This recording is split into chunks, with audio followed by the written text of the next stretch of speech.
இங்க நம்ம ஹீரோ ஒய்ஃபுக்கு சாரினா வாங்கிட்டு வந்து தராரு. அதை அவங்க கண்டுக்காமலேயே தேங்க்ஸ்னு சொல்லி வீட்டு வேலையை பார்த்துட்டு இருக்காங்க. இவங்க வீட்டு வேலையும் பார்த்துட்டு வேலைக்கும் போறாங்க. இதனா பார்த்த ஹஸ்பண்ட் நம்மளும் ஹெல்ப் பண்ணலாம்னு நினைக்கிறாரு.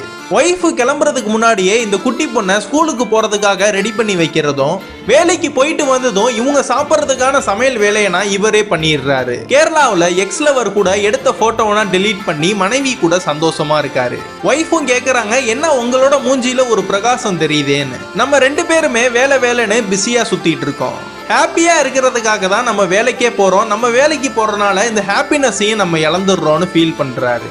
ஹீரோவோட எக்ஸ் லவர் ஹஸ்பண்ட் ஒரு ஃபங்க்ஷனுக்காக அவங்கள கூட்டிட்டு போறாங்க. அந்த மேனேஜர் கூட ரொம்ப நேரமா பேசிட்டு இருந்ததை பார்த்த இவரு அந்த பொண்ணை அங்கிட்டு கூட்டிட்டு போய் திட்டி பயங்கரமா அடிச்சிடுறாரு. இந்த பொண்ணை செம்மையா அடிச்சனால ஹஸ்பண்ட பிடிக்காம எக்ஸ் லவரை பாக்குறதுக்காக அவனோட ஆபீஸுக்கு வரா.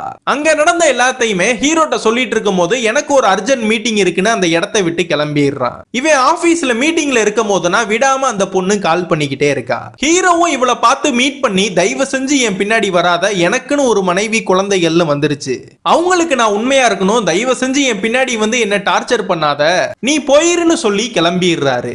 ஆனா இந்த பொண்ணு இதெல்லாம் கேட்டும் கேட்காத மாதிரி இவங்க வீட்டு பக்கத்துல உள்ள பிளாட்லயே புதுசா குடி வந்துடுறாங்க. ஹீரோவும் அவங்க வீட்டுக்கு போயிட்டு நீ எதுக்கு இங்க வந்தன்னு கேக்குறப்ப எனக்கு உன்னை பார்க்காம இருக்க முடியலன்னு சொல்றா.